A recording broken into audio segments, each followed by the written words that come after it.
제가 음소거를 하겠습니다. 예. 이거 우리 노하경 선생님도 들어오셨네요. 예, 그래요. 반갑습니다. 노하경 선생님. 네, 안녕하세요. 예, 그래. 예, 또 여기, 자, 오늘은, 음, 이제 그 사무엘 하, 네 번째 시간인가요? 그래서 이제 사무엘 하를 다 마치겠습니다. 음, 지난주에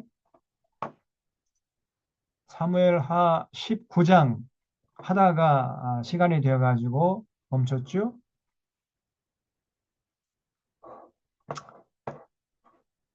쇼보기가 안 됐습니다, 목사님. 예? 쇼보기가 안 됐어. 회복이 안 됐어요? 네. 다시 한번 볼게요, 그러면. 음,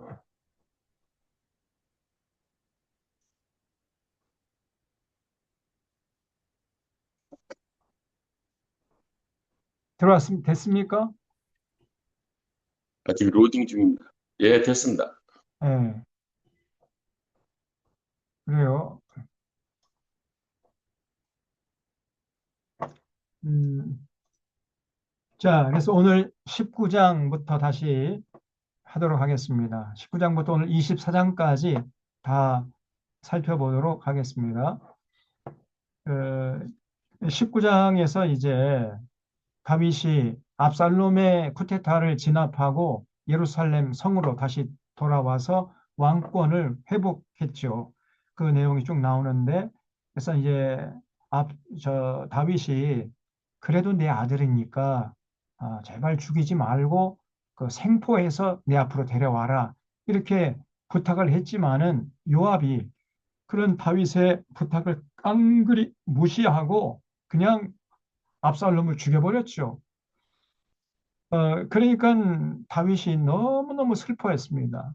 내 아들 압살롬아, 압살롬아, 내 아들아, 막 그러면서 우니까 전쟁터에 나갔던 군인들이 그냥 숙연해가지고 마치 패장본 병처럼 이렇게 돌아오니까 요압이 또 화가 나가지고 다윗 앞에 가가지고 당장 눈물을 그치지 않으면 내일 아침에 당신 곁에 아무도 없을 거예요. 그냥 가만히 보니까 우리들이 죽고 당신의 아들이 살았으면 당신이 기뻐했을 것 같다. 막 그러면서 울지도 못하게 했잖아요.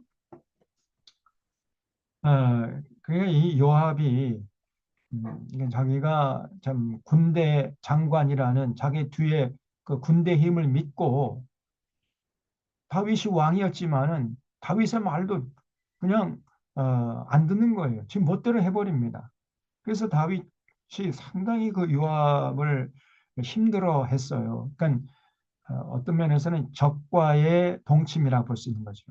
사실은 요압을 다윗이 그렇게 좋아하지 않았어요. 그러나 이제 나라를 통치하는 데 있어서 또 요긴하게 도움이 되니까 요압을 수용하고 뭐 그랬습니다만은 또 요압은 또 다윗이 자기 왕으로 좀 필요하고 그래서 서로가 이제 필요에 의해서 공존하는 이런 관계였지 뭐 존경하고 뭐 이런 관계는 아니었던 것으로 보입니다. 그래서 여기 이제 19장 7절 말씀 보면은 이제 일어나 나가 왕의 부하들의 마음을 위로해 말씀하옵소서. 내가 여호와를 두고 맹세하옵나니 왕이 만일 나가지 아니하면 오늘 밤에 한 사람도 왕과 함께 머물지 아니할지라. 그러면 그 화가 왕이 젊었을 때부터 지금까지 당하신 모든 화보다 더 심하리이다. 그러면서 다윗에게 제 부자의 정도 어, 표현하지 못하도록 그냥 빨리 울음 그치라는 거예요. 그렇게 닥달을 해댔습니다. 그래서 왕이 일어나 성문에 앉음에 어떤 사람이 모든 백성에게 말하되 왕이 문에 앉아 계신다 하니 모든 백성이 왕 앞으로 나오니라. 이렇게 해서 이제 압살롬의 쿠데타를 진압을 했어요. 그리고 이제 다윗 일행이 예루살렘 성으로 이제 돌아오는 거죠. 이스라엘은 이미 각기 장막으로 도망하였더라. 그래서 쭉 이제 다윗 성으로 돌아와서 왕권의 복귀를 했단 말이죠. 11절 보면 다윗 왕이 사독과 아비아달 두 대사장에게 소식을 전하 이르되 너희는 유다 장로들에게 말하여 이르길 왕의 말씀이 온 이스라엘이 왕을 왕궁으로 도로 모셔오자 하는 말이 왕께 들렸거늘 너희는 어찌하여 왕을 궁으로 모시는 일에 나중이 되느냐 너희는 내 형제 내 골육이거늘 너희가 어찌하여 왕을 도로 모셔오는 일에 나중이 되리요 하셨다 하고 너희는 또 아마사에게 그래서 지금 이제 쿠데타를 진압하고 그 공적에 따라서 상을 내리는 거예요. 다윗이. 그러니까 아마사에게 이르기를 너는 내 골육이 아니냐. 내가 요압을 이어서 항상 내 앞에서 지휘관이 되지 아니하면 하나님이 내게 벌 위에 벌을 내리시기를 바라노라 하셨다 하라. 그렇죠? 이 아마사가 누구냐면은 압살롬의 편에 붙어가지고 다윗을 죽이려고 했던 사람이에요. 압살롬의 군대 장관이 아마사입니다. 그러니까 적군의 총사령관이에요. 근데 다윗이 적군의 총사령관인 아마사를 그냥 포용해버린 거예요. 그래서 그 아마사를 요압을 이어서 항상 내 앞에서 지휘관이 되지 아니하면 하나님이 내게 벌 위에 벌을 내리시기를 바라노라. 그렇죠? 그러니까 요압의 자리에 아마사를 앉힌 거예요. 그 요압이 사실 혁혁한 공을 세웠잖아요. 그러나 다윗의 명령을 어기고 그 자기 아들 압살롬을 죽여버렸죠. 그러니까 괘씸해가지고 다윗이요. 요압을 그 총사령관에서 직위 해제해버리고 그 자리에 아마사를 앉힌 겁니다. 적군의 총사령관이었던 아마사를 요압의 자리에 앉혀버린 거예요. 그러니까 여러분 또 요압 입장에서는 어떻게 생각합니까? 두고 보자. 이렇게 또 앙심을 품겠죠 또. 예? 이게 참 어려운 일이에요. 그래서 인사를 잘하는 게 참 중요한데 지휘자가요. 그러니까 인사가 만사라고 그러잖아요. 근데 이 아마사가 사실 누구냐면은 다윗의 조카입니다. 그래서 그 다윗의 그 누이나 또 동생이 이제 두 사람이 있었잖아요. 그러니까 이세의 두 딸이 있었는데 수르야하고 아비가일이에요. 수르야하고 아비가일인데 이 수르야의 몸에서 태어난 아들들이 바로 요압입니다. 그 세 아들이 태어났죠. 요압과 아비세, 아사헬. 그 세 사람이 수르야의 아들이었어요. 그리고 그 아비가일의 몸에서 태어난 아들이 바로 아마샤죠. 아마샤. 그러니까 사실은 요압과 아마사는 어떤 관계예요? 아주 가까운 사촌 관계죠. 수르야하고 아비가일이 그 언니 동생 사이고 그리고 수르의 몸에서 요압이 태어났고 아비가일 몸에서 아마사가 태어났고 그러니까 그 요압과 아마사는 굉장히 가까운 친척 아닙니까? 음, 그리고 그 요압도 그렇고 아마사도 그렇고 다윗의 그 사촌이었던 거죠. 가까운 사촌. 자기 누이 동생의 아들들이었으니까요. 그래서 그 요직에 다윗이 이제 배치를 했는데, 근데 이 사람들이 서로 권력을 놓고 서로 다투는 거죠. 참 이렇게 여러분 권력이 무서운가 봐요. 권력을 주면은 뭐 가족도 없고 뭐 부모 자식도 없고 친척도 없고 어, 그 권력을 유지하기 위해서 수단 방법 가리지 않는 그것이 권력의 속성인 것 같습니다. 참 그래서 여러분 높은 자리에 나아가는 거 그렇게 좋은 일이 아니에요. 그만큼 그릇이 돼야 되고 또 지혜가 있어야 됩니다. 지혜.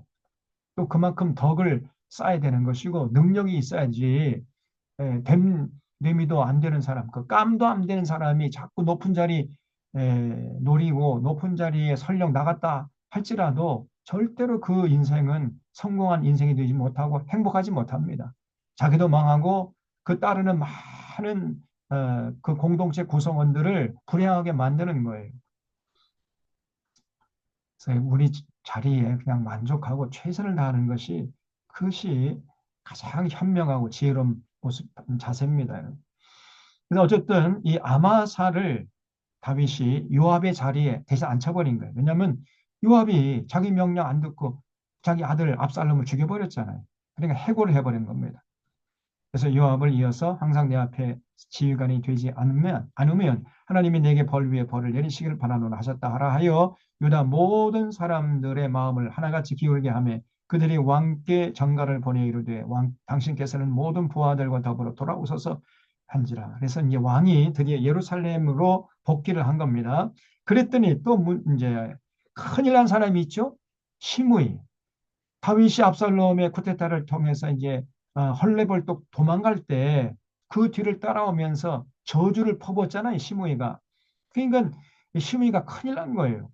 그래서 16절 바후림에 있는 베냐민 사람 게라의 아들 시므이, 이 사람이 이제 베냐민 사람이니까 사울 정권 하에서 온갖 혜택을 받은 그런 사람이 결국은 사울 정권이 무너지면서 자기가 누리던 기득권을 다 이제 잃어버리니까 다윗에게 앙심을 품고 있었던 거예요. 그래서 다윗이 자기 아들에 의해서 뭐 왕 위에서 쫓겨나니까 그냥 쾌재를 부르면서 가거라 가거라 이 비루한 놈아 너도 한번 당해봐라 그러면서 막 저주를 퍼부었잖아요. 근데 시므이가 이제 다윗이 완전히 끝난 줄 알았는데 놀랍게도 쿠데타를 진압하고 다시 왕권을 회복하니까 이제 큰일 난 거예요. 그래서 게라에드 시므이가 급히 유다 사람과 함께 다윗 왕을 맞으러 내려올 때 베냐민 사람 1000명을 대동하고 맞이한 거예요. 이 사람. 왜 그랬을까요? 그렇죠. 자기 정치적인 세를 과시하는 겁니다. 나도 이만큼의 정치적인 지분이 있어. 당신 나를 쉽게 보면 나도 가만 안 있겠어. 이제 이런 무언의 압력이죠. 그래서 베냐민 사람 1000명을 대동하고 이제 다윗을 맞이했다는 거예요. 1000명 그와 함께 하고 사울 집안의 종 시바. 이 시바가 나쁜 놈이라 그랬죠. 그러니까 시바도 그의 아들 15명과 종 20명과 더불어 그와 함께하여 요단강을 밟고 건너 왕 앞으로 나오니라. 왕의 가족을 건너가게 하며 왕이 좋게 여기는 대로 쓰게 하려 하여 나룻배로 건너가니 왕이 요단을 건너가게 할 때 게라에서 시므이가 왕 앞에 엎드려 왕께 아뢰되 내 주여 원컨대 내게 죄를 돌리지 마옵소서. 내 주 왕께서 예루살렘에서 나오시던 날에 종의 패역한 일을 기억하지 마시오며 왕의 마음에 두지 마옵소서. 이렇게 이제 간청하는 거예요. 아주 비굴한 웃음을 흘리면서 폐하 제가 그때는 정신이 나갔나 봅니다. 제발 그 제가 과거에 폐하 저주를 퍼붓던 거 잊어주시옵소서 이러고 나오는 거예요. 그러면서 자기 뒤에는 1000명이나 되는 베냐민 사람들이 딱 포진해 있는 거죠. 그래서 당신 나 쉽게 보면 재미없어. 이렇게 무언의 압력을 가하고 있는 겁니다. 이 시므이가요 얼마나 이 비루한 자입니까 이 사람. 예? 비열한 자죠. 그래 왕의 종 내가 범죄한 줄 9개 오늘 요셉의 온 족속 중 내가 먼저 내려와서 내 주 왕을 영접하나이다.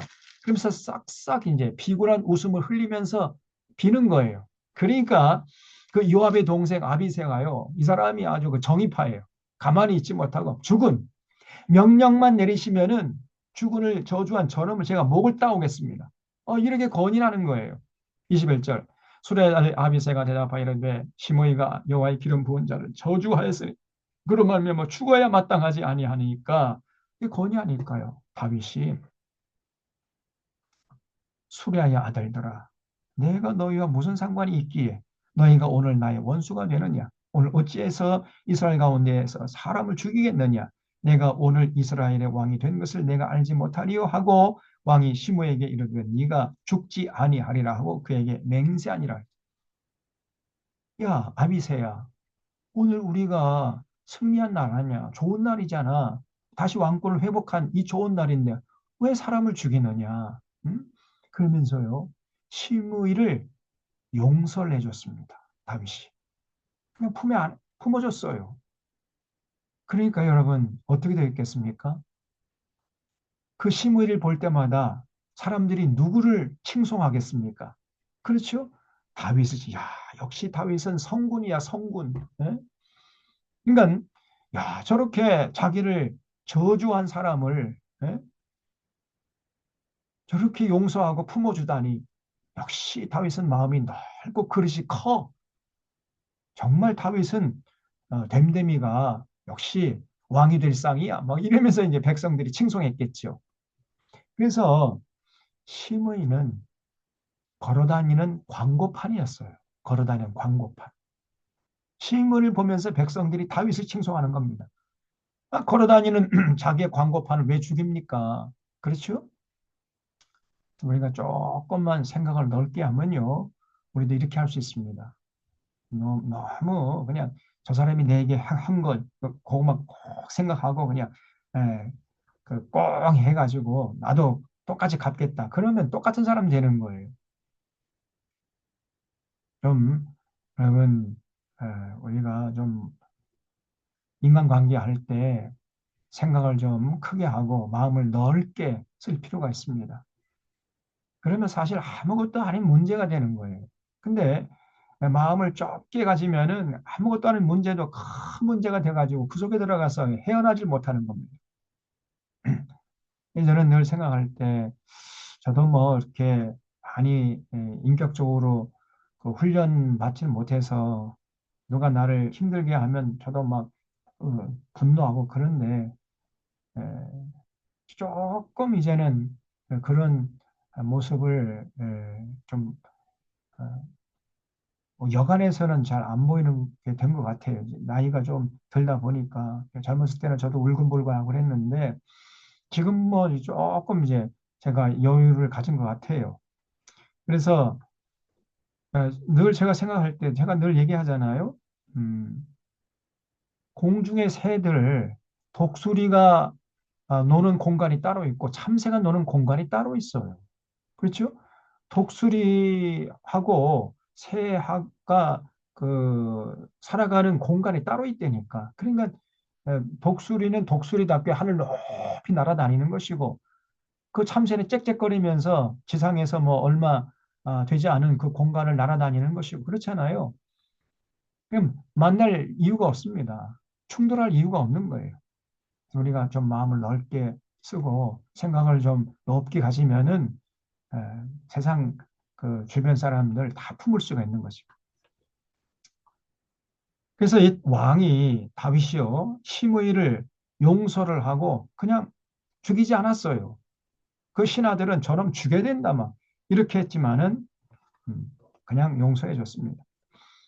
자, 그다음에 24절 보면 다윗과 이제 무비보셋 문제. 그 무비보셋이 다윗이 도망갈 때 늦게 나왔잖아요. 그러니까 시바가 무비보셋 몸종이었는데 거짓말로 무비보셋이 자기 할아버지 왕권을 이제 회복할 날이 됐다 그러면서 쾌제를 부릅디다. 뭐 이렇게 거짓말로 해서 다윗이 무비보셋에 대해서 오해를 했잖아요. 근데 여기 보면은 사실이 그게 아니었어요. 여기 이스라엘 보세요. 사울의 손자 무비보셋 내려와 왕을 맞으니 그는 왕이 떠난 날부터 평안히 돌아오는 날까지 그의 발을 맵시 내지 아니하며 그의 수염을 깎지 아니하며 옷을 빨지 아니했더라. 그러니까 정말 슬퍼한 거죠. 예루살렘에서 와서 왕을 맞을 때 왕이 그에게 뭐라 이르되 무비보셋이여 네가 어찌해서 나와 함께 가지 아니하였더냐.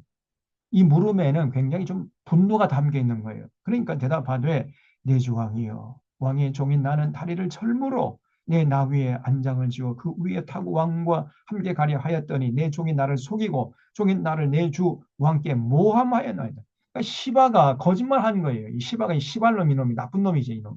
네? 이런 놈이 다 있습니까? 자기 종을 아니 자기 주인을 모함을 해댔잖아요. 그래서 다윗이 무비봇에 대해서 오해를 했었습니다. 종인 나를 내 주 왕께 모함하였나이다. 내 주 왕께서는 하나님의 사자와 같으신 왕의 처분대로 하옵소서. 그러면서 죄송합니다. 그저 다윗 왕의 뜻대로 저를 처분하옵소서. 이렇게 나오는 거예요. 얼마나 여러분 무비보셋이 겸손합니까? 절대로 무비보셋은 딴 마음을 품을 사람이 아니에요.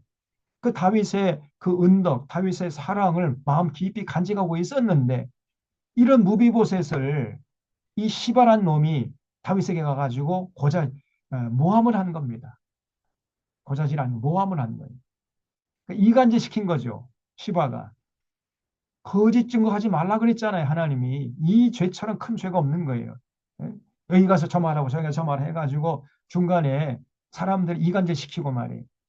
이런 사람은 절대로 하나님이 용서하지 않습니다. 그래서 28절에 내 아버지의 온 집이 내 주 왕 앞에서는 다만 죽을 사람이 되지 아니하였나이까. 그러나 종을 왕의 상에서 음식 먹는 자 가운데 두셨사오니 내게 아직 무슨 공의가 있어서 다시 왕께 부르짖을 수 있사오니까. 그 지금까지 베푼 은혜만 해도 감지덕지하다는 거예요. 그러니까 왕이 그에게 이르되 이거 어찌해서 또 내 일을 말하느냐. 내가 이르노니 너는 시바와 밭을 나누라. 그래서 다윗의 오해가 풀린 거예요. 그래서 시바에게 줬던 밭을 다시 이제 무비보셋이 줬다는 거예요.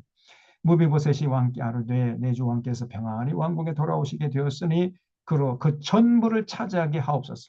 아이고 저는 그런 뭐 물질 같은 거 필요 없으니까 그냥 내 종 시바에게 다 주시옵소서. 이렇게 나왔던 거예요. 무비보셋이. 참 이 순수하잖아요. 무비보셋이. 이런 주인을 뒤에서 모함을 한 거예요. 시바가. 나쁜 놈이 이놈이. 또 31절에 보면 이제 바르실레라는 사람이 있는데 이 바르실레가 다윗이 도피할 때 그 굴량미도 되고 많이 도와준 사람입니다.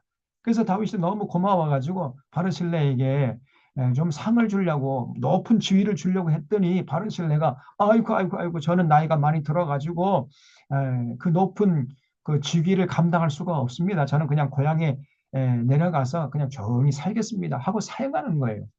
그 대신에 어, 김함이라는 사람을 추천했습니다. 그래서 여기 보면 이제 32절부터 보면 바르실레는 매우 늙어 나이가 80세라 그는 큰 부자이므로 왕이 마하나임에 머물 때 그가 왕을 공개하였더라. 왕이 바르실레에게 이르되 너는 나와 함께 건너가자. 예루살렘에서 내가 너를 공개하리라. 바르실레가 왕께 아뢰되 내 생명 얼마 남지 날이 얼마나 있사옵기에 어찌 왕과 함께 예루살렘으로 돌아가니까 내 나이가 이제 80세라. 어떻게 좁고 흉한 것을 분간할 수 있사오며 음식의 맛을 알 수 있사오리까 이 종이 어떻게 다시 노래하는 남자나 여인의 소리를 알아줄 수 있사오리까 어찌하여 내 종이 내 주 왕께 아직도 누를 끼치리까 제가 왕께 곁에 있으면은 그냥 패만 끼치니까 사양하겠다는 거죠. 당신의 종은 왕을 모시고 요단을 건너려는 것뿐이거늘 왕께서 어찌하여 이 같은 상으로 내게 갚으려 하시나이까 청컨대 당신의 종을 돌려보내서 내가 내 고향 부모 묘 곁에서 죽으려 하나이다. 그러나 왕의 종 김함이 여기 있사오니 청컨대 그가 내 주 왕과 함께 건너가게 하옵시고 왕의 처분대로 그에게 베푸소서 하니라. 왕이 대답하되 김함이 나와 함께 건너가리니 나는 내가 좋아하는 대로 그에게 베풀겠고 또 내가 내게 구하는 것을 다 너를 위하여 시행하리라 하니라. 백성이 다 요단을 건너매 왕도 건너가서 왕이 바르실레에게 입을 맞추고 그에게 복을 비니 그가 자기 곳으로 돌아갑니다. 바르실레가 다윗을 여러분 도와준 것은 사실 그때는 목숨 걸고 도와준 거 아닙니까?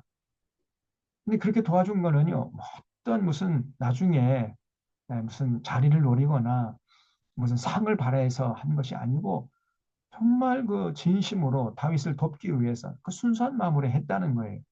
그래서 어떤 제가 상을 받고 뭐 어떤 자리를 탐하고 도와준 게 아니라 이런 에서 사용해가지고 자기 고향으로 데려갔습니다. 참 이 바르실레 같은 사람이 정말 필요한 거죠. 자, 그래서 이제 결국은 예루살렘으로 귀환하니까 또 문제가 생겼어요. 무슨 문제냐? 그 열 지파 북이스라엘 그 이제 그 사울 치하에서 그 어떤 혜택을 받았던 그 10명 열 지파 그 이스라엘 사람들이 막 일어나 가지고 울근불근 하면서 남유다 그러니까 그 다윗이 이제 유다 지파잖아요. 유다 지파 사람들을 막 닥달해야 되는 거예요. 어?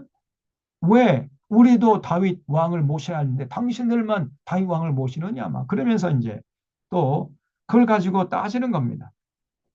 41절 보면 온 이스라엘 사람이 왕께 나와 왕께 아뢰되 우리 형제 유다 사람들이 어찌 왕을 도둑하여 왕과 왕의 집안과 왕을 따르는 모든 사람을 인도하여 요단을 건너가게 하였나이까 하며 다윗이 쫓겨나갈 때는요 그냥 모른 체 하다가 다윗이 쿠데타를 진압하고 다시 왕위를 회복하니까 이제 이때 이 사람들이 와가지고 자기들도 그 한몫 챙기려고 또 이런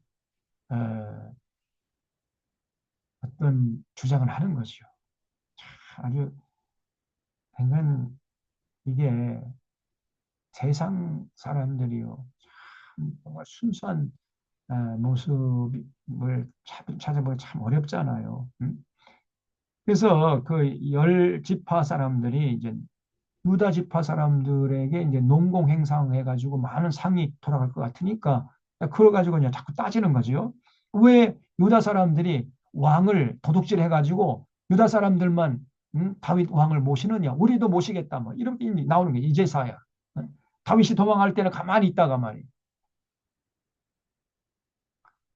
그러니까 42절에 모든 유다 사람이 이스라엘 사람에게 대답하되 왕은 우리의 종친인 까닭이라 너희가 어찌 이 일에 대하여 분내느냐 우리가 왕의 것을 조금이라도 얻어먹었느냐 왕께서 우리에게 선물로 주신 것이 있느냐 그러면서 또 이제 유다 사람들은 막 입이 이만큼 나와가지고 우리가 어려울 때는 그냥 모른 채하고 가만히 있더니 말이야 이제 와서 뭐 한몫 챙기려고 젖다윗을 한단 말이야 유다 사람도 분내하는 거죠. 33절에 이스라엘 사람이 유다 사람에 대답하여 이르되 우리는 왕에 대하여 열목을 가졌으니 그 열집하니까 우리도 열목의 지분을 달라 이렇게 이제 요구하는 거예요. 열목을 가졌으니 다윗에게 대하여 너희보다 더욱 관계가 있거늘 너희가 어찌 우리를 멸시하여 우리 왕을 모셔오는 일에 먼저 우리와 의논하지 아니했느냐 하나 유다 사람의 말이 이스라엘 사람의 말보다 더 강경했더라. 예나 지금이나 참 그런 것 같습니다. 그 대통령 선거하고 나면은 이제 대통령 만드는데 그 1등 공신이었던 이런 사람들 다 또 이제 권력을 또 분배해 주잖아요. 정말 적재적소에 필요한 사람을 세워가지고 마음껏 일하도록 해야 되는데 그 지분을 달라는 지분을. 나도 당신 대통령 만드는데 일정한 정도 역할을 했으니까 기여를 했으니까 어느 정도 내게도 지분을 달라. 그래서 어떤 자리를 내놔라. 뭐 이렇게 요구하는 겁니다. 이 정치가 아주 그건 더러운 거예요, 이게.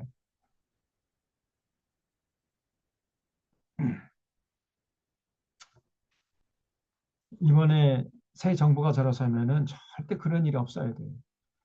그래서 이 민주당에서 또 보니까 이 수박들이 또이막 이재명 어, 뭐 물고 늘어지고 또 자기 정치적인 지분을 챙기려고 하고 이런 모습이 벌써부터 보이잖아요. 참 이게 걱정이 됩니다. 절대 그러면 안 되고요. 그 천하를 다니면서 인재를 찾아서 그 적재적소에 인재를 등용하는 절대 권력을 남용하면 안 됩니다. 그 자리에 가장 적합한 사람을 세워야지요. 자기 대통령 만들어줬다 해가지고 그냥 그 아무 자리에 그 적당한 사람도 아닌데 그 자리에 앉히면은 이게 어떻게 됩니까? 윤석열이가 그런 짓을 했잖아요. 그래서 저기 후배 검찰들 전부 다 요직에 다 앉혀버리지 않습니까? 그 검찰 정권이 돼버렸잖아요. 절대 그런 짓 하면 안 됩니다. 20장에서는 이제 세바의 난을 진압했어요.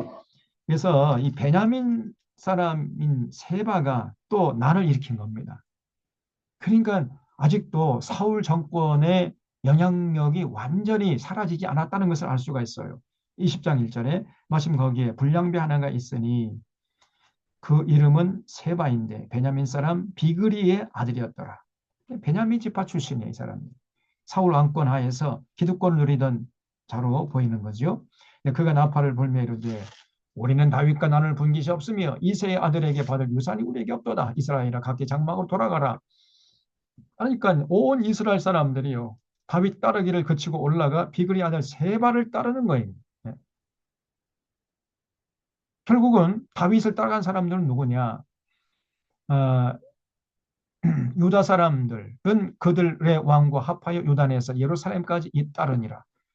그 유다 지파 한 지파만 다윗을 따르고 나머지 11지파는 전부 다 세바를 따랐다는 거예요.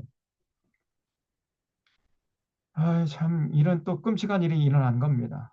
3절에 다윗이 예루살렘 본궁에 이르러 전에 머물러 왕궁을 지키게 한 후궁 10명을 잡아 별실에 가두고 먹을 것만 주고, 그러니까 다윗이 도망가면서 그 후궁 10명을 왕궁에 남겨놓고 떠났죠. 그러니까 압살롬이 그 백성들이 보는 앞에서 그 후궁 10명을 성폭행을 하지 않았습니까? 그 여자가 무슨 죄가 있어가지고. 여러분, 이 전쟁이 일어나면요, 제일 비참한 게 아이들하고 여성입니다. 남자나 군인들은 살판 나는 거죠, 사실은. 뭐 남자는 그렇지 않아. 군인들은 살판 나죠. 제사장 만난 거고, 남자는 그래도 뭐 이겨낼 수 있지만은 힘든 게 여성과 아이들이에요. 그래서 절대 전쟁이 일어나면 안 됩니다, 여러분. 어쨌든 간에 이 다윗이 자기가 남겨놓고 간 여성이 압살롬에 의해서 자기 아들에 의해서 이제 성폭행 당했다는 소식을 듣고 잡아가지고 별실에 가두고 먹을 것만 주고 그들에게 관계하지 아니하니 그들이 죽는 날까지 갇혀서 생과부로 지냈다는 거예요. 네. 그 여인들이 무슨 죄가 있습니까? 네. 참 안타까운 일이죠. 그리고 이제 4절부터 이제 왕이 아마사를 불렀죠. 왜냐하면 총사령관을 임명했으니까 요압 대신에 그 세바의 난을 진압하라 이제 명을 내린 거예요. 근데 이 아마사가 제대로 감당하지 못했어요. 그래서 여기 5절 보면 아마사가 유다 사람을 모으러 가더니 왕이 정한 기일에 지체된지라. 정한 기일에 와야 할 거 아닙니까? 근데 아마사가 그 미적미적 거렸던 것 같아요. 그러니까 이제 다윗이 급한 마음에 그 요압과 아비새를 부른 겁니다. 그래서 아비새에게 이제 또 명을 내렸어요. 요압은 이제 또 내쳤으니까 이제 그 동생이었던 아비새에게 이르되 이제 비그리의 아들 세바가 압살롬보다 우리를 더 헤아리니 너는 내 주 부하들을 데리고 그를 뒤쫓아 가라. 그가 견고한 성읍에 들어가 우리를 피할까 염려하노라 하매 요압을 따르는 자들과 그레 사람들과 블레 사람들과 모든 용사들이 다 아비새를 따라 비그리의 아들 세바를 뒤쫓으려고 예루살렘에서 나와 기브온 큰 바위 곁에 이름에 아마사가 맞으러 오니 그때 요압이 군복을 입고 띠를 띠고 칼집에 꽂은 칼을 허리에 맸는데 그가 나아갈 때 칼이 빠져 떨어졌더라. 그러니까요, 요압이 자기는 이제 총사령관에서 직위해제 됐잖아요. 그러니까 아비새를 따라서 이제 떨렁떨렁 이렇게 가다가 아마사를 만나자마자 요압이 앙심을 굴고 죽여버린 거예요. 그냥 지 멋대로 요압이요. 아마사 그 총사령관을 죽여버렸어요. 9절에 요압이 아마사에게 이르되 내 영은 평안하냐 하며 오른손으로 아마사의 수염을 잡고 그와 입을 맞추려는 체하매 아마사가 요압의 손에 있는 칼은 주의하지 아니한지라 요압이 칼로 그의 배를 찌르매 그의 창자가 땅에 쏟아지니 그를 다시 치지 아니하여도 죽으니라. 그러니까 아까 말씀드린 대로 요압과 아마사는 가까운 친척이잖아요. 예? 사촌간이지 않습니까? 그런데 이 요압이 자기보다 높은 자리를 차지했다고 그냥 앙심을 품고 아마사를 죽여버린 겁니다. 그 지금 세바의 난이 일어나가지고 지금 다윗의 왕권이 위태위태한데 이렇게 지금 요압은요 자기 사적인 감정을 푸는 데에 그 군대를 동원했던 거예요. 그래서 아마사를 쳐 죽여버렸어요. 그러니까 그런 다음에 이제 요압과 그의 동생 아비새가 비그리 아들 세바를 뒤쫓을새 요압의 청년 중 하나가 아마사 곁에 서서 이르되 요압을 좋아하는 자가 누구이며 요압을 따라 다윗을 위하는 자가 누구냐 이렇게 이제 하면서 군대 부하들을 위협하는 거죠. 다시 말하면은 어, 그 아마사가요 갑자기 죽어버렸잖아요 요압에게. 근데 총사령관이니까 총사령관을 따르는 그 부하들은 이게 무슨 일이냐고 당황했겠지요. 그 틈을 타가지고 아비새가 이제 외치는 거예요. 요압을 지지하는 사람과 다윗 쪽에 선 사람은 요압 장군을 따르시오. 만약에 그렇지 않으면 가만두지 않겠소. 막 이렇게 위압적으로 위협을 하니까 아마사의 부하들이 이렇게 눈치를 보다가 아이고 이제 아마사는 죽었고 할 수 없다 해가지고 전부 이제 요압 군대로 편입이 되었다는 겁니다. 요압의 청년 하나가 아마사 곁에 서서 이르되 요압을 좋아하는 자가 누구냐? 요압을 따라 다윗을 위하는 자가 누구냐? 그러니까 빨리 너희들 입장을 정하라는 거예요. 죽은 다윗, 죽은 아마사를 여전히 그 편을 들 거냐, 아니면 요압 장군의 뒤를 따를 거냐, 이렇게 이제 요구하니까 아마사가 길 가운데 피 속에 놓였는지라 그 청년이 그 백성 모든 백성이 서 있는 것을 보고 아마사를 큰 길에서부터 밭으로 옮겼으나 거기에 이르는 자도 다 멈춰 서는 것을 보고 옷을 그 위에 덮으니라. 아마사를 큰 길에서 옮겨가며 사람들이 다 이제 요압을 따르는 거죠. 그 아마사의 부하들이 이제 아이쿠 아마사는 죽었으니까 할 수 없다 해가지고 요압 장군을 따라가는 겁니다. 요압을 따라 비그리 아들 세바를 뒤쫓아가니라. 그래서 이제 세바가 도망치는데 어디로 도망가냐면 아벨과 벤마가와 베냐림 그 땅에 들어가서 이제 아벨 성으로 도망갔어요. 그래서 요압 군대가 이제 아벨 성을 포위한 다음에 그 아벨 성을 무너뜨리려고 하니까 그 성 안에 있는 어떤 지혜로운 여인이 나와가지고 협상을 하자는 거예요.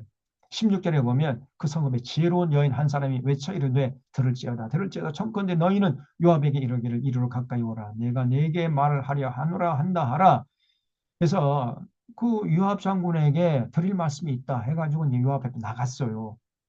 그랬더니 그 여인이 뭐라고 얘기냐면은 18절에 여이 말하 이르되 옛사람들이 흔히 말하기를 아벨에게 가서 물을 것이라 하고 그 일이 끝났나이다. 아벨성이 상당히 큰 성이었고 많은 사람들이 야, 이 아벨성 사람들은 참 지혜로운 사람들이다. 이런 평가가 자자했던가 봐요. 그 역시 그 아벨성의 어떤 지혜로운 여인이 아주 용기를 내 가지고 담대하게 요압을 만나자고 하면서 당신이 이 아벨성을 무너뜨리려고 하니 어찌 이런 일을 합니까? 그러니까 아니야. 우리가 이 아벨성을 포위한 것은 세바가 너희 성 안으로 도망가서 그런 것이지 세바만 잡으면 우리 물러갈 거야. 그래요? 그러면 제가 이 세바를 내드리겠습니다. 이렇게 협상이 된 겁니다. 그래서 여기 20절에 요압이 대답하여 이르되 결단코 그렇지 아니하다. 결단코 그렇지 아니하다. 삼키거나 멸하려거나 하려 함이 아니니 그 일이 그러한 것이 아니니라. 에브라임 사람 브리 아들 그 이름을 세바라 하는 자가 손을 들어 왕을 다윗을 대적하였나니 너희가 그만 내주면 내가 이 성벽에서 떠나가리라. 세바만 잡으면 군대를 물리겠다는 거예요. 그러니까 그래요?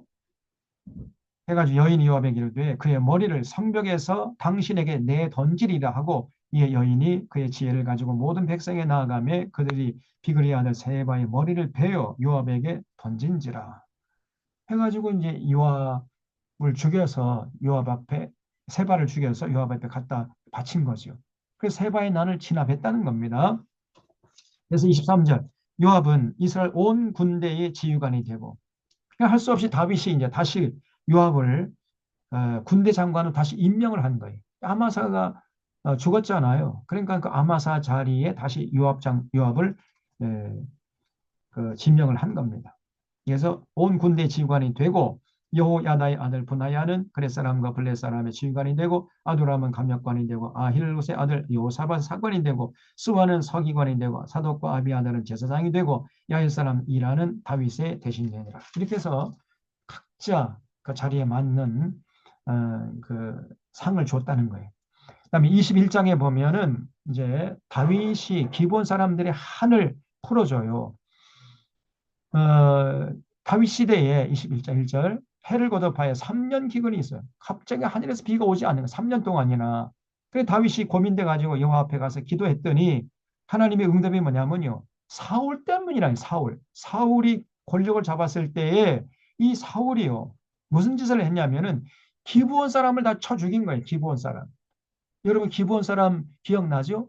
여호수아가 이제 그 가나안 땅에 쳐들어갈 때에 그 가나안 지파 중에 한 사람이었던 기브온 사람들이 항복을 했죠. 멀리서 온 나그네처럼 행색을 초라하게 이렇게 꾸며가지고 우리가 멀리서 왔으니까 우리를 좀 받아주시면은 우리가 당신들의 종이 되겠습니다. 이렇게 해가지고 여호수아가 결국 그렇게 해라 해가지고 조약을 맺었잖아요. 그래서 기브온 족속들이 그때부터 이제 유다 이스라엘 백성들 같이 거하면서 거기서 이제 나무 패는 일, 또 물 깃는 일, 그러니까 시종 노릇을 한 거예요. 이스라엘 지파에. 근데 이 사람들이 아주 정직하고 충성스럽게 했습니다. 거의 유다 지파하고 그냥 이스라엘 사람들과 거의 동화돼 가지고 이스라엘 사람들의 경제를 지탱하는데 굉장히 큰 공헌을 한 사람들이에요. 기본 사람들이. 이 사람들이 나중에 어떻게 되냐? 나중에 이제 남유다가 바벨론 포로로 잡혀가잖아요. 바벨론에 망해가지고 그때도 배신하지 않고 이스라엘 백성들 곁을 떠나지 않고 이스라엘 백성들을 섬긴 족속이 바로 기브온 족속입니다. 그리고 또 예루살렘에 돌아왔잖아요. 바벨론 포로 70년 끝나고 예루살렘 돌아온 후에도 그때도 이스라엘 백성들 곁을 떠나지 않고 이스라엘 백성들을 섬긴 족속이 기브온 족속이에요. 아주 정직하고 충성스러운 족속인데 사울이 괜히 까닭 없이 가난한 사람들이라 해가지고는 차별하고 그리고 그냥 다 쳐 죽여버린 거예요. 그러니까 쓸데없는 짓을 사울이 했던 것입니다. 그래서 기브온 족속들의 한이 하늘에 쌓여가지고 하늘에서 비가 그친 거예요. 3년 동안이나 기근이 되어서 다윗이 기도했더니 이거는 사울이 죽인 기브온 사람들의 한 때문에 그렇다는 겁니다. 그래서 이 절에 보면 기브온 사람이 이스라엘 족속이 아니요 그들은 아모리 사람 중에서 남은 자라 그랬죠. 이스라엘 족속들이 전에 그들에게 맹세했어요. 절대 당신들 죽이지 않겠다. 그러면 당신들은 우리의 종노릇을 하겠느냐? 예, 그렇게 하겠습니다. 그래서 나무 패는 일, 물 깃는 일을 열심히 했던 거거든요. 사울이 이스라엘과 유다 족속을 위하여 열심히 쓰므로 그들을 죽이고자 했더라. 그러니까 쓸데없는 짓을 사울이 한 겁니다. 그 충성스러운 이 기브온 사람들을요, 가나안 지파 사람들이라 해가지고 그냥 다 죽여버렸어요. 열심히 있으면 그들을 죽이고자 했더라. 이에 왕이 기브온 사람을 불러 그들에게 물으니라. 그러니까 이제 기브온 사람들의 한이 하늘을 찌르고 있었잖아요. 여러분 억울한 사람이 그 사회에 많아지잖아요. 그럼 하나님이 분노하십니다. 하나님 가만히 안 계신다니까요. 그래서 그 사실을 알고 다윗이 이제 기브온 사람을 불러가지고 그러면 어떻게 하면 좋겠느냐? 어떻게 하면 너희들이 한이 풀리겠느냐? 그랬더니 기브온 사람들이 뭐 저기 우리들에게 무슨 물질적인 보상, 세상적인 보상 그거 바라는 거 아닙니다. 우리들이 한이 풀리기 위해서는 그 사울 지파 그러니까 베냐민 지파 사람들 7명만 우리에게 내주시면은 우리가 그들을 쳐서 죽이면은 우리 조상들의 한이 풀릴 것 같습니다. 이렇게 이제 제안을 하는 거예요. 그래? 그렇다면 좋다. 해가지고 다윗이 이 베냐민 사람들, 그 사울의 후손들 다 색출해가지고 수소문해서 그 사람들 7명을 잡아서 기본 사람들에게 줬던 거예요. 기본 사람들이 그 사울의 후손들 7명을 처단하니까 기본 지파 사람들의 한이 풀렸죠. 그러니까 이제 다시금 하늘에서 비가 다시 오게 돼가지고 기근을 면할 수 있었다. 그런 내용이에요. 여기 4절에 보면 기본 사람이 그에 대답하되 사울과 그의 집과 우리 사이의 문제는 은금에 있지 아니하오며 뭐 무슨 보상 그런 거 우리는 바라지 않는다. 이스라엘 가운데 사람 죽이는 문제도 우리에게 있지 아니하니이다 하니라. 그 왕이 이르되 너희가 말하는 대로 내가 시행하겠다 하니까 그들이 왕께 하르되 우리를 학살했고 우리를 멸하여 이스라엘 영토 내에 머물지 못하게 하려고 모해한 사람의 자손 7사람을 그러니까 베냐민 지파 그 7사람만 내어주라 그 말이죠. 우리에게 내주소서. 우리 여호와께서 택하신 사울의 고을 기브아에서 우리가 그들을 여호와 앞에서 목매어 달겠나이다 하니 왕이 이르되 내가 내주리라 해가지고요. 이제 그 사울의 자손들 중에서 7명을 색출해가지고 내줬다는 거죠.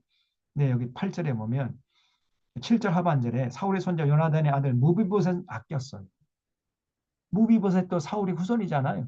무비보셋은 이제 아이고 이거는 요나단의 아들이니까 안 돼.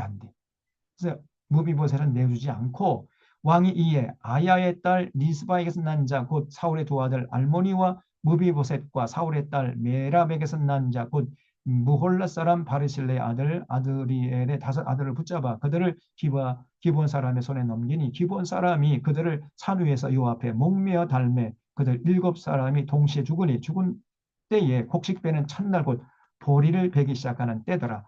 아야의 딸 리스바가 굵은 배를 가져다가 자기를 위해 바위 위에 펴고 곡식 베기를 시작할 때부터 하늘에서 이제 비가 내리는 거예요. 기브온 사람들이 한이 풀렸잖아요.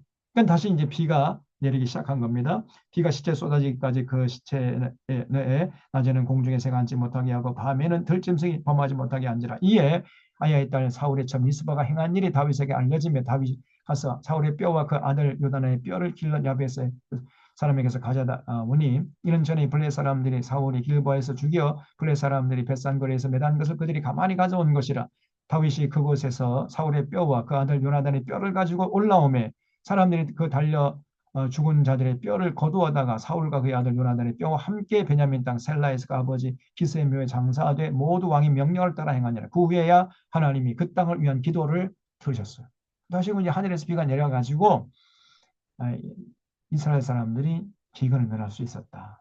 여러분, 그래서 가급적이면은 원한이 미치지 않도록 해야 됩니다. 한을 품고 사는 사람들이 그 사회에 많이 있으면은 그 사회는 절대로 하나님이 기뻐하는 사회가 아니에요. 그래서 그 마음에 품은 한을 풀어줘야 돼요. 지금 여러분 우리 대한민국 사회에 한을 품고 사는 사람들이 얼마나 많습니까? 네? 저희 세월호 사건을 통해서 304명이나 하는 꽃다운 우리의 중고등 학생들이 죽었잖아요. 우리가 뻔히 보는 바로 바다 눈앞에서 진도 바로 그 바다 앞에서 34명이나 된 아이들이 수장이 됐잖아. 다 구할 수 있었는데 그걸 못 구했지 않습니까? 그러니까 그 부모의 한이 얼마나 맺혔겠어요.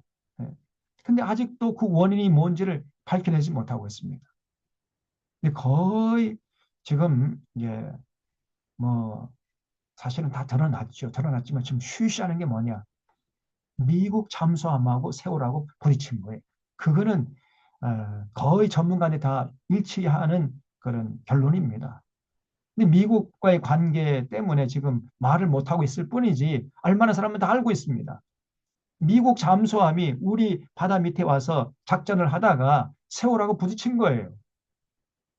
그래서 그 꽃다운 아이들이 304명이나 죽었는데 이 대한민국 정부가 그 원인도 밝혀내지 못하고 문재인 정부 들어서도 전혀 밝히지 못하고 그냥 어정쩡하게 자세를 취하고 왜냐하면 미국과의 관계가 얽혀 있으니까 이런 나라가 어디 있습니까? 이 나라가 주권을 회복한 나라입니까? 이게 거의 미국의 식민지 같은 이런 위치에 지금 자리매김하고 있는 거예요. 또 이태원 참사 그 젊은이들이 길을 가다가 155명이나 숨 막혀 죽었잖아요, 그냥. 그런데도 누구 한 놈 책임지는 놈이 없습니다. 윤석열 정부 들어서 가지고.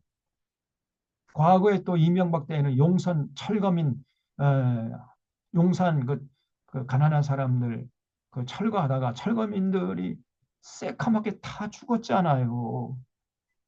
지금 이 땅에 마음에 한을 품고 살아가는 사람들이 천지백갈이야. 그 사람들이 한이 지금 하늘에 상달하고 있습니다. 그래서 이 나라를 하나님이 이 한을 풀어주지 않으면 용서하지 않을 것 같아요. 근데 전혀 교회는 이런 데에서 무감시하고 무감각하고 무지하고 그저 나만 잘 먹고 잘 살면은 뭐 아멘 할렐루야 하고 하나님 나에게 복 주셨다 뭐 이런 천박한 신앙으로 살아가고 있다고 말이에요. 그럼 우리가 주변을 돌아봐야 돼요. 그래서 이 국가 폭력, 이 자본의 폭력으로 마음에 한을 품고 살아가는 사람들이 너무나 많단 말이죠. 그걸 돌아보면서 그 사람들이 한을 풀어주는데 교회가 관심을 가져야 돼.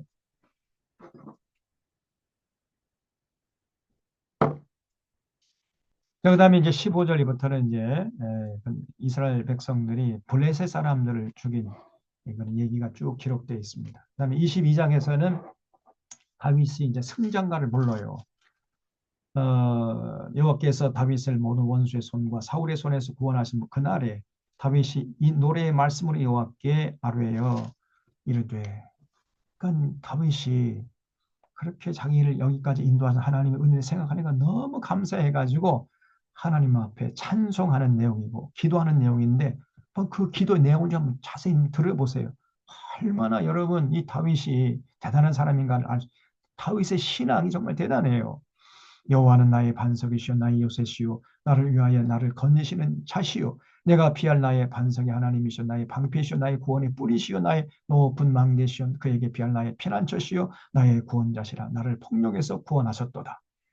그러니까 지금까지 다윗이 우여곡절을 통해서 이제 통일왕국의 왕이 될 때까지 하나님께서 자신의 삶을 지키시고 보호하시고 자신의 반석이 되시고 방패가 되시고 구원의 뿔이 되시고 피할 피난처가 되셨다는 거예요.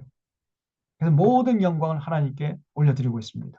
내가 찬송받으실 여호와께 아뢰리니 내 원수들에게서 구원을 받으리로다. 사망의 물결이 나를 애우고 불의의 창수가 나를 두렵게 했으므로 수월의 줄이 나를 두르고 사망의 올무가 내게 이르렀더라. 쭉 내려가서 17절에 그가 위에서 손을 내면서 나를 붙드시며 많은 물에서 나를 건져내셨도다.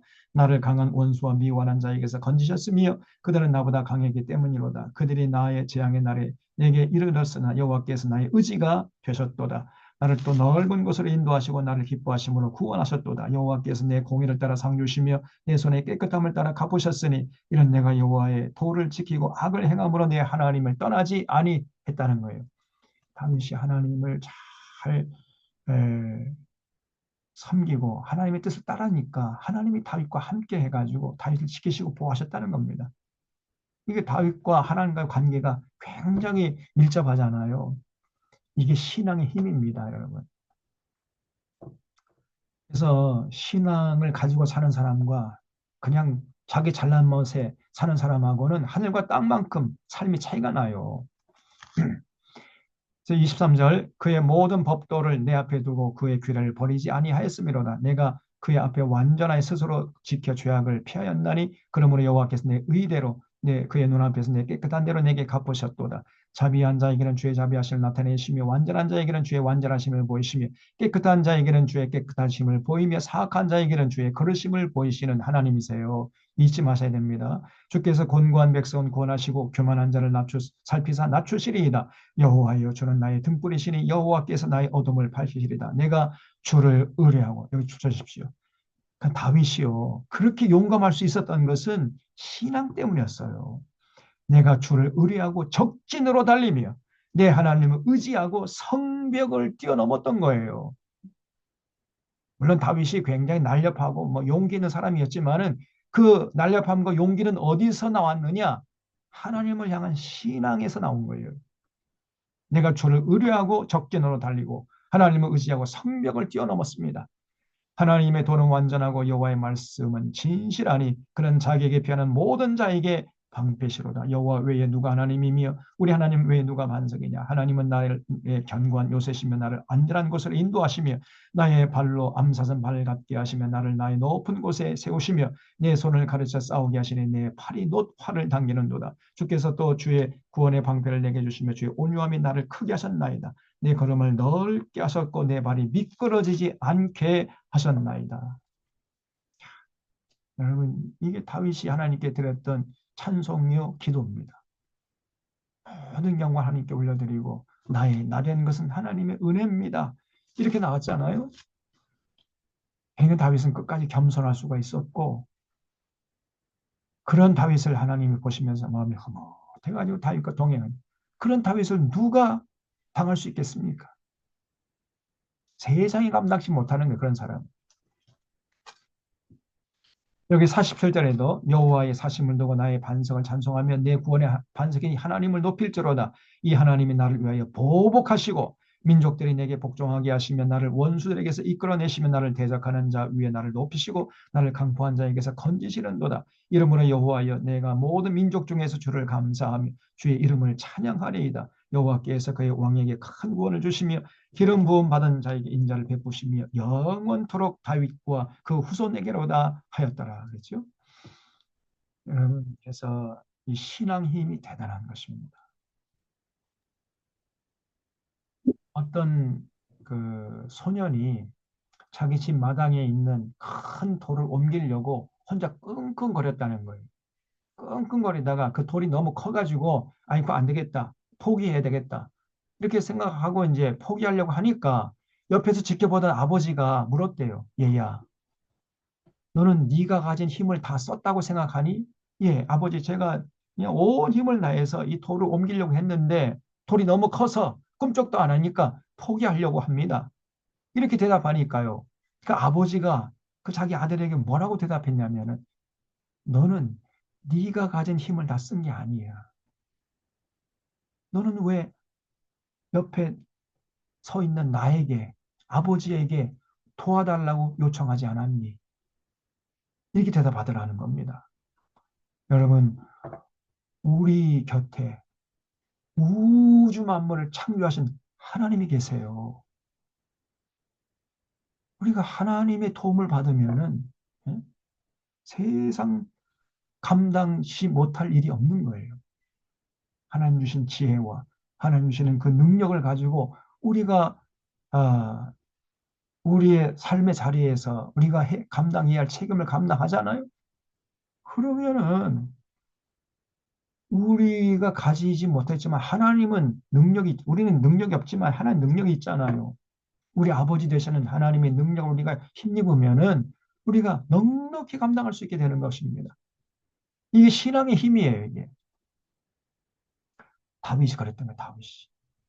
다윗은 하나님을 의지하고 하나님께 도움을 요청하고 그래서 하나님의 지혜와 능력을 힘입어서 살았던 사람이 바로 다윗이에요.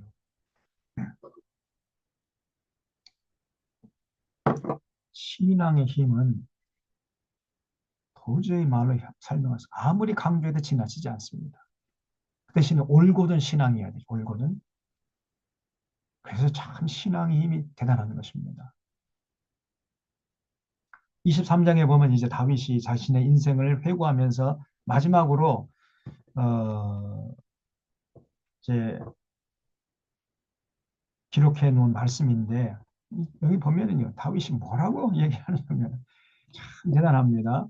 23장 1절에 이는 다윗의 마지막 말이라. 이새의 아들 다윗이 말하며 높이 세워진 자 야곱의 하나님께로부터 기름 부음을 받은 자 이스라엘의 노래 잘하는 자가 말하노라. 그럼 누구요? 자기죠, 자기. 자기를 높이 세워진 자 야곱의 하나님께로부터 기름 부음을 받은 자 이스라엘 노래 잘하는 자 다윗이죠. 응? 자기를 지금 이렇게 묘사하는 겁니다. 여호와의 영이 나를 통하여 말씀하시며 그의 말씀이 내 혀에 있도다. 늘 다윗은 성령 충만하고 늘 하나님의 말씀이 그 혀에서 나와요. 입을 열기만 하면 하나님 말씀이 툭툭 튀어나오는 거예요. 이스라엘 하나님이 말씀하시며 이스라엘의 반석이 내게 이르시기를 사람을 공의로 다스리는 자 하나님을 경외함으로 다스리는 자요. 누구죠? 다윗이죠. 이 다윗을 뭐라고 지금 정의하냐면 그는 돋는 해의 아침빛 같고 구름 없는 아침 같고 비 내린 후에 광선으로 땅에서 음이 돋는 새 풀과 같으니라 하시도다. 야, 다윗의 일생이 말이죠.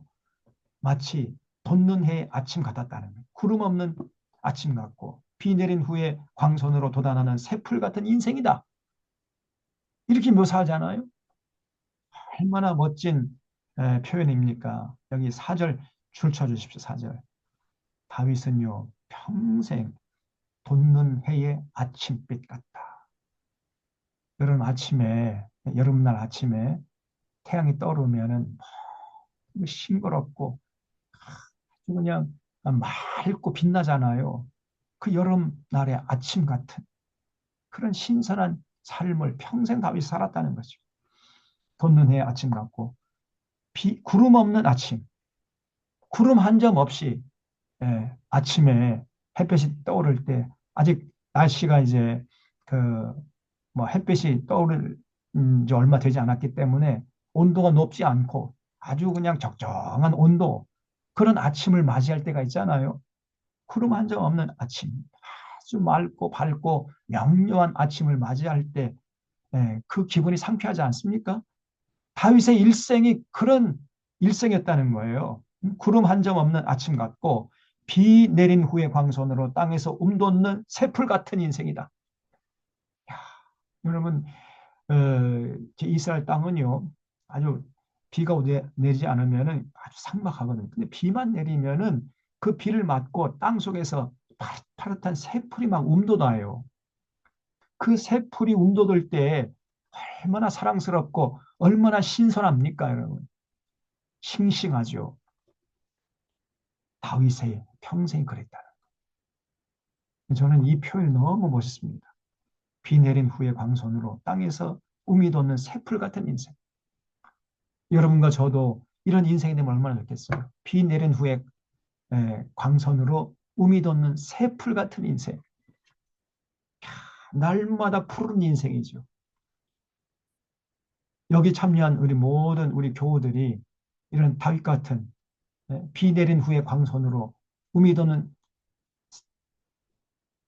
새풀 같은 인생이 되시기를 축복하고 기원합니다. 너무 아름답겠죠. 나름이 아닌 그 비결이 뭐냐? 하나님 의지하고 하나님의 뜻을 받드는 거예요. 그 모든 영광을 하나님께 올려드리는 겁니다. 그러면 여러분도 다윗같이 그렇게 아름답고 신선한 삶을 살 수 있어요. 평생 비온 후에 떠오르는 광선으로 돋아나는 새풀 같은 인생이 된다고 말이에요. 우리가 이런 삶을 살아야 되지 않겠습니까, 여러분? 자, 이렇게 이제 다윗이 자신의 일생을 회고하면서 묘사를 했어요. 그 다음에 8절부터는 다윗의 그 용사들을 소개하고 있는데 다윗의 용사들이 정말 대단한 용사들이었습니다. 일당백이야. 8절에 다윗의 용사들의 이름은 이러하니라. 다그몬 사람 요셉 바세벳이라고 하기도 하고 예산 사람 아디노라고도 하는 자는 군 지휘관이 두목이라. 그가 단번에 800명을 쳐 죽여. 일당 100이 아니에요. 일당 800이. 800명을 쳐 죽일 정도로 그렇게 용감한 사람입니다. 그 다음은 아호와 사람 도대의 아들 엘르아살이니 다윗과 함께 한 세 용사 중에 한 사람이라. 블레 사람들이 싸우려고 거기 모일매 이스라엘 사람들이 몰라간지라. 세 용사가 싸움을 도두고 나가서 피군 쭉 세가지고 블레 사람을 이제 쳐 죽이고 이제 승리하고 돌아왔다는 거죠. 11절. 그 다음은 하랄 사람 악의 아들 삼마라. 이게 다윗의 그 용사, 세 용사들이었어요. 그래서 그 첫 번째는 다고몬 사람 요셉 바세바, 두 번째는 엘르아살, 세 번째가 11절에 나오는 삼마. 근데 삼마라 블레셋 사람들이 산가 올라 거기에 녹두나무가 가득한 한쪽 밭에 모임에 백성들은 블레셋 사람 앞에 도망하되 그런 밭 가운데서 서서 마가 블레셋 사람들을 친절하게 먹게 해서 큰 권위. 블레셋 사람들 셀 수 없는 사람들을 혼자 막아서 물리친 사람이 산마라는 사람이라니까. 이렇게 다윗의 부하들 중에는요 아주 그냥 출중한 용사들이 많았다는 겁니다. 또 13절 보면 32목 중에 세 사람이 곡식 뺄 때에 아둘람 굴에 내려가 다윗에게로 나아갔는데 때에 블레셋 사람의 한 무리가 르바인 골짜기에 진쳤더라. 그때 다윗은 산성에 있고 그때에 블레셋 사람이 요새는 베들레헴에 있는지라. 이, 다윗 산성은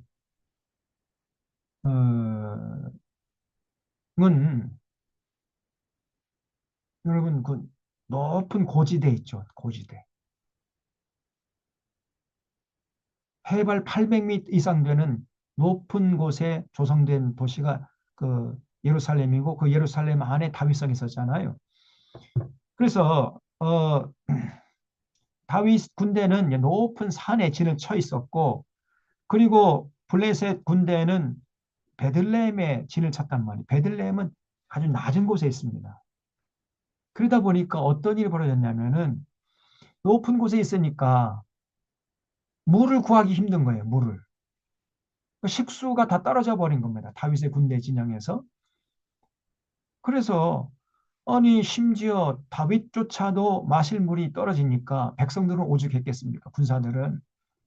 그러니까 다들 기관에 허덕이면서 축축 늘어지는 거예요. 그러니까 안 되겠다 해가지고 그 다윗의 그 군사 중에 세 명의 용감한 용사들이 그 베들레헴 그 이제 까지 가가지고, 그러니까 그 블레셋 사람들이 딱 그 높은 산에 진치고 있는 다윗 군대를 포위해가지고 있었을 거 아닙니까? 그런데 블레셋 군대의 포위망을 뚫고 베들레헴까지 가서 거기서 이제 물을 떠온 거예요. 저기 15절에 다윗이 소원하이르되 베들레헴 산문곁 우물물을 누가 내게 마시게 할까? 다윗이 너무 기갈이 심해가지고 베들레헴 우물에 있는 생수를 좀 마시면 좋겠다. 누가 가서 떠올까? 이렇게 하니까 새 용사가 블레셋 사람이 진영을 돌파하고 지나가서 베들레헴 성문 곁 우물물을 길어 가지고 그러니까 목숨을 걸고 블레셋 진영을 돌파하고 베들레헴 성문 우물 곁에서 이제 물을 떠온 거예요. 그래서 다윗에게 바쳤는데 다윗이 왔으나 다윗은 마시기를 기뻐하지 아니하고 그 물을 여호와께 부어드렸다. 이 무슨 말이에요? 땅에 그냥 다 부어버렸다는 거예요. 아니 자기 부하 장군들이 목숨 걸고 떠온 그 물을 그 피보다 귀한 물인데 그 물을 갖다 바치니까 이 물은 내가 마실 수가 없어. 이렇게 귀한 물은 예, 하나님께 바쳐야 돼. 그래가지고 그냥 땅에 쏟아버렸다는 거예요.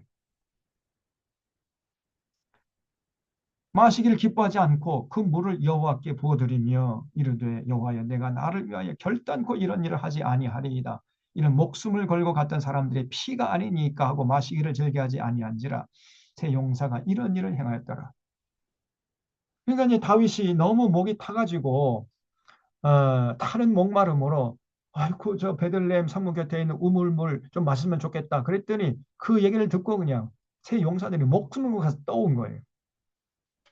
그래서 다윗이 딱 그 물을 받아 들고는요.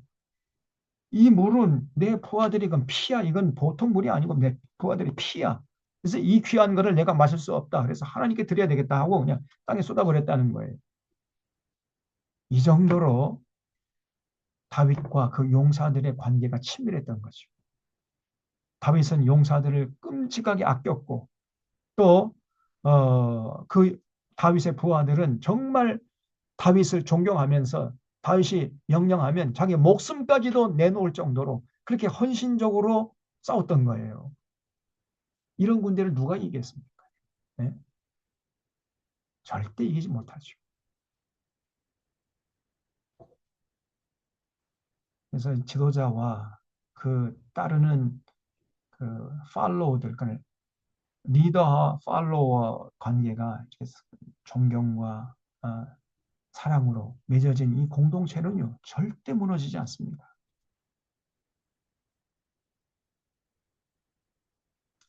그래서 리더는 그 공동체 구성원들을 끔찍하게 사랑하고 헌신적으로 자기 희생하려고 하고 그리고 그 공동체 구성원들은 그 리더를 진심으로 존경하고 그 리더의 말에 순종하려고 하고 이렇게 되면은요 그 공동체는 절대 무너지지 않습니다.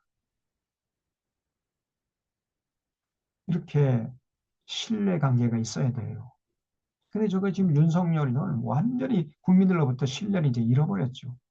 절대 저 사람은 대통령의 자리에 복귀하면 안 됩니다.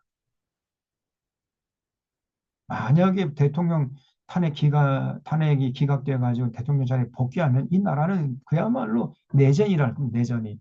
누가 저 사람을 대통령으로 인정하겠어요. 예? 다윗과 그 부하들 보세요. 얼마나 이 끈끈한 정으로 정말 예, 목숨까지도 서로 주고받을 정도로 그렇게 끈끈하게 묶여져 있잖아요. 이런 공동체를 누가 감히 감당하겠습니까? 예수 그리스도 믿는 사람들은 이렇게 돼야 됩니다. 사실 예수님과의 우리의 관계 또 우리와 또 믿음의 교우들과의 관계가 이렇게 돼야 돼. 서로 사랑하고 존경하고 서로 희생하고 섬기고 목숨까지도 내는 여러분 그래서 제가 늘 하는 얘기가 피는 물보다 진하지만은 신앙은 피보다 더 진한 거예요. 신앙이. 18절에 또 술의 아들 요압이 아비새니 그는 세 사람이 우두머리라. 그래서 또 다윗의 부하 장군 중에는 아비새라는 걸출한 장군이 있었다는 거죠. 그래서 쭉 그 장군들의 이름이 여기 쭉 나옵니다. 참 이 사람들이 다 일당백 사람들이.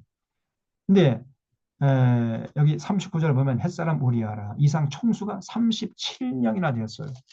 이 사람들이 다윗을 위해서 목숨을 걸 정도로 충성스러운 사람이었는데 이 사람들을 어디서 얻었느냐? 사울의 칼날을 피해가지고 도피하는 그 10년 동안에 다윗이 얻은 사람들이에요. 아둘람굴에 숨어 있을 때 사울 정권 치하에서 마음이 원통한 자, 억울한 자들 전부 다 다윗 곁으로 몰려들었잖아요. 그런 사람들이 다윗 곁에서 다윗 왕조를 떠받드는 기둥이 되었던 것입니다. 참, 그래서 다윗은 그냥 사실은 10년 동안 물론 사울의 칼을 피해서 도망가느라 고생은 했지만은 그게 괜한 고생이 아니었어요. 음, 나중에 돌아보면은 그것도 다 하나님의 섭리 가운데 네, 필요한 고난이었던 것입니다. 그래서 여러분 우리에게 닥치는 고난도 마찬가지. 돌아보면은요 뭐 하나 버릴 것이 없습니다. 하나님께서 우리에게 필요하고 감당치 못할 시험 당할 허락지 아니하신다 그랬잖아요. 감당할지면 또한 피할 길을 내사 능히 우리로 감당하게 하시는 하나님. 이런 그 하나님을 신뢰하시고 우리 앞에 어떤 상황이 전개될지 된다 할지라도 낙심하지 않고 두려워하지 않고 염려하지 않고 감사하면서 담대하게 그 고난을 타고 넘어가야 돼. 그런 사람이 진짜 신앙인의 사람이고 그게 바로 다윗의 모습이었던 거예요. 자, 그다음에 24장에서는 이제 마지막으로 그 다윗이 이제 자기가 통일 왕국의 왕이 돼가지고 태평성대를 누리다 보니까 조금 교만해진 거예요. 그래서 다윗이 이제 요압에게 인구조사를 하라고 명령을 내렸습니다. 야, 내 치적이 이렇게 대단하구나. 자기 업적을 내세우기 위해서 요압에게 인구조사를 하라고 명령을 내렸어요. 그러니까 요압이 아니 폐하께서 성문인을 다 백성들이 알고 있는데 무슨 또 치적을 내세우려고 합니까? 이렇게 만류를 했어요. 이때는 요압이 옳았습니다. 근데 다윗은 막무가내 아니라는 거예요. 빨리 가서 인구조사해 와라. 이렇게 추상까지 명령을 내리니까 요압이 할 수 없이 이제 인구조사를 한 거죠. 24장 1절에 여호와께서 다시 이스라엘 향하여 진노하사 그들을 치시려고 다윗을 격동시키사 가서 이스라엘과 유다의 인구를 조사하라 하신지라. 이 왕이 그의 곁에 있는 군사령관 요압에게 이르되 너는 이스라엘 모든 지파 가운데로 다니며 이제 단에서부터 부엘 새벽까지 인구를 조사해 백성의 수를 내게 보고하라. 하니 요압이 왕께 하는데 이 백성은 얼마든지 왕의 하나님 여호와께서 백배나 더하게 하사 내 주 왕의 눈으로 보게 하시길 원하나이다마는 그런데 내 주 왕은 어찌해서 이런 일을 기뻐하시나이까? 아니 이미 백성들이 폐하를 다 존경하고 업적을 다 인정하고 있는데 뭐 인구조사에서 뭐 하겠습니까? 이렇게 이제 만류를 했어요. 그랬더니 왕의 명령이 요압과 군대 사령관들을 재촉한지라. 막무가내로 빨리 파악해 오라는 거예요. 요압과 사령관들이 이스라엘 인구 조사하려고 왕 앞에 물러나 요단을 건너 이제 그래서 쭉 해서 이제 9절 보면 요압이 백성의 수를 왕께 보고하니 곧 이스라엘에서 칼을 빼는 담대한 자가 80만 명이요 유다 사람이 50만 명이었더라. 대단한 거죠. 그러니까 이스라엘 그러니까 다윗을 따르는 유다 사람들 유다 지파를 뺀 그 이스라엘 지파 나머지 이스라엘 열 지파 사람들의 그 군인들의 수를 세 보니까 80만 명이라는 80만 명. 그리고 유다 지파 사람들은 50만 명. 다 보면 130만 명입니다. 그 당시 이 숫자는 어마어마한 숫자예요. 어마어마한 군대 아닙니까? 110만 명이라는 군대라니. 지금 우리 대한민국 군대가 60만도 안 지금 60 옛날에 60만 지금은 60만도 안 되죠. 여기 130만 명이니까 대단한 숫자죠. 그러니까 다윗이 백성을 조사한 후에 그의 마음에 자책하고 다윗이 여호와께 아뢰되 내가 이 일을 행함으로 큰 죄를 범하였나이다. 다윗은요 실족할 때가 있었습니다만은 실족하자마자 자책하면서 후회하는 거예요. 그리고 회개합니다. 이게 다윗의 장기야. 우리도 그렇잖아요. 실수할 수가 있어요. 사람 살다 보면. 중요한 거는 회개를 하는 건데 회개하지 않아요. 그 자꾸만 자기 잘못을 거짓말하고 감추려고 하고 그러다 더 큰 거짓말을 하고 이렇게 저 윤석열이 그런 놈 아닙니까? 네? 자기가 잘못한 걸 일절 인정하지 않고 그 자기 잘못한 걸 감추다 보니까 거짓말이 거짓말을 낳고 거짓말이 거짓말을 낳고 입만 열면 거짓말 해야 되는 저놈이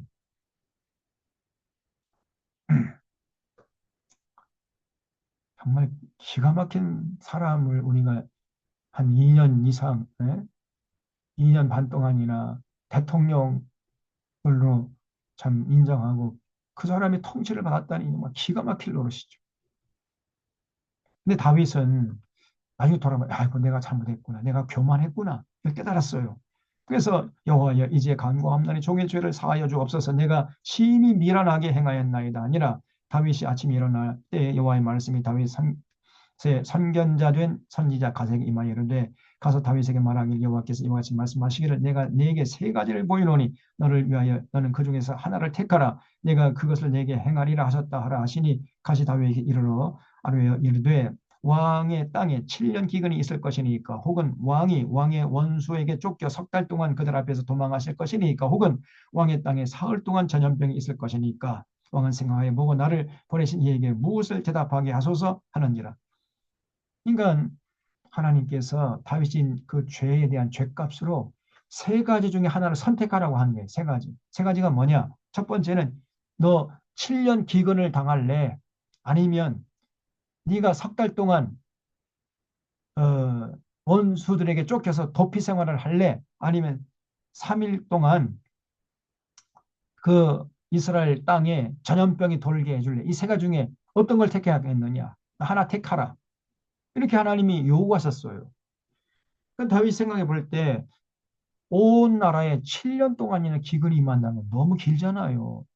너무 심각한 고통이 있을 것을 아유 이건 안 돼. 그리고 석 달 동안 내가 도망자 신세가 된다. 과거에 사울의 칼을 피해가지고 10년 동안이나 그냥 신물이 나도록 도피 생활을 한 걸 생각하니까요. 아이고 이것도 안 돼. 그럼 남은 거 하나.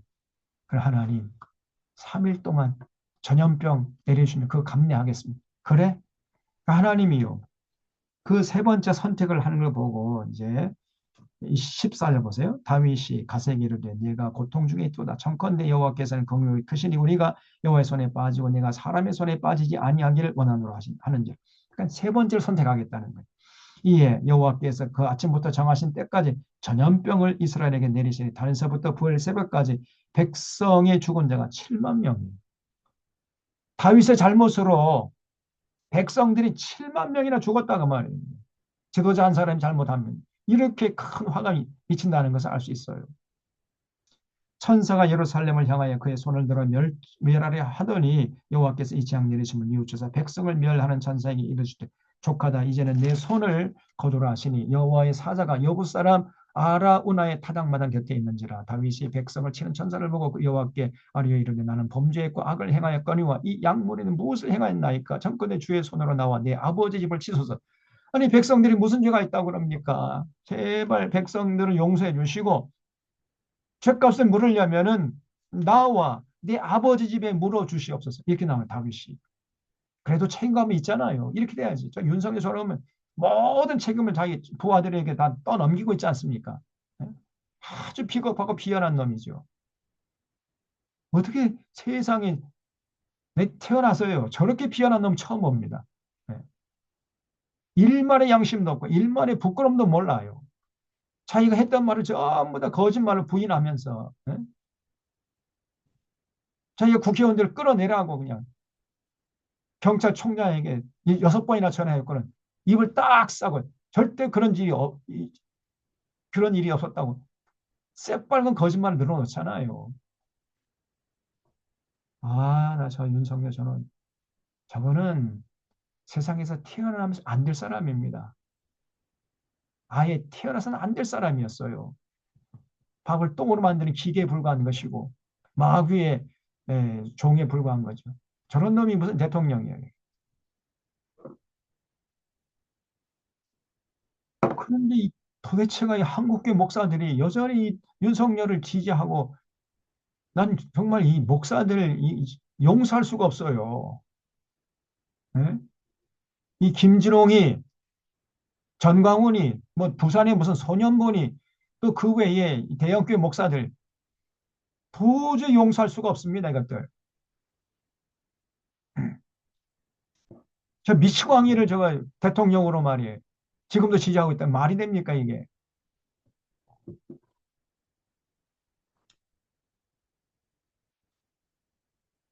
정말 기가 막혀요. 한국 교회가 그 정도로 타락했습니다. 이 교회가 아니에요, 제가 볼 때. 그래서 이제 가시 에, 다윗에게 그러면은 하나님 앞에 저 제사드리도록 이렇게 이제 권면을 했어요. 여부사라 아라우나의 타작마당에서 여호와를 위하여 제단을 쌓아서 18절. 그러니까 이제 다윗이 가가지고 타작마당을 이제 아라우나 타작 후인에게 가가지고 타작마당을 샀어요. 내가 사겠다 그러니까 아라우나가 아이고 아이고 폐하께서 왕께서 우리 집에 오신 것만도 그냥 감지덕지인데 예? 어떻게 돈을 받고 제가 팔겠습니까? 그냥 제가 거저 드릴 테니까 이거 받으시옵소서. 아니야. 책값을 주고 내가 사겠다. 그래가지고 값을 지불했다는 거예요. 이렇게 해야 되겠죠. 권력을 가지고 남의 땅을 함부로 뺏으면 되겠습니까?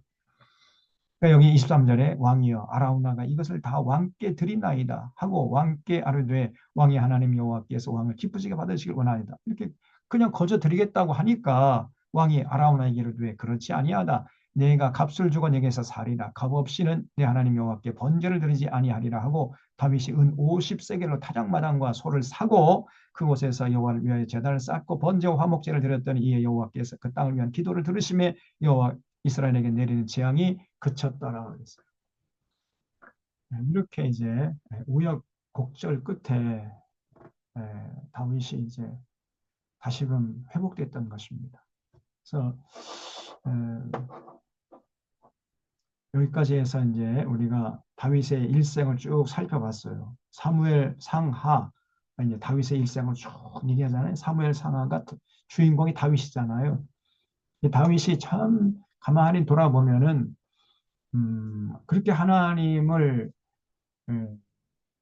어렸을 때부터 죽을 때까지 잘 믿고 신실하게 그 주님의 뜻을 받들었는데 그럼에도 불구하고 다윗의 그 삶에는 여러 가지 우여곡절이 많았습니다. 어려움도 많았고요.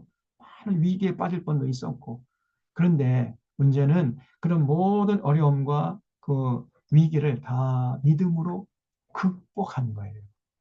그래서 만사형통한 삶을 살았던 겁니다. 이런 만사형통이란 말이 뭐 계획한 대로 다 잘 된다 그런 뜻으로 만사형통 말하는 게 아니라 만사형통이란 말의 진정한 의미는 무슨 일을 만나도 이겨내는 거예요. 무슨 일을 만나든지 만사형통하리라 그랬죠. 이게 진짜 만사형통입니다. 계획한 대로 다 착착착착 이루어지는 것이 만사형통이 아니라 우리가 이 땅에 사는 동안 하나님 믿고 살아도 생각하지 못한 어려움과 고난이 있을 수 있어요. 그러나 그 어려움과 고난이 오면 올수록 그 인생은 더 폭이 넓어지고 더 깊어지고 더 인격이 성숙해지고 더 능력이 많아지고 더 강건한 인생이 된단 말이에요. 이게 만사형통이에요. 진짜. 무슨 일을 만나도 이겨내는 거예요. 다윗이 그랬던 겁니다. 그런 다윗의 삶을 우리가 사무엘 상 하서를 통해서 살펴볼 수가 있어요. 자, 이 정도로 정리하고 이제 다음 주부터는 열왕기 상 하서를 쭉 나갈 텐데 더 흥미진진한 사건들이 우리를 기다리고 있습니다. 여러분 기대하셔도 좋습니다. 그래서 이제 다윗 이후에 이제 솔로몬이 등장하고 솔로몬이 왕위에 등극한 다음에 어떤 일을 했고 그다음에 솔로몬 죽은 다음에 이스라엘 역사가 어떻게 전개되어 나갔는지 이거를 열왕기 상하에서 우리가 쭉 살펴보겠습니다. 여러분 기대하시고요.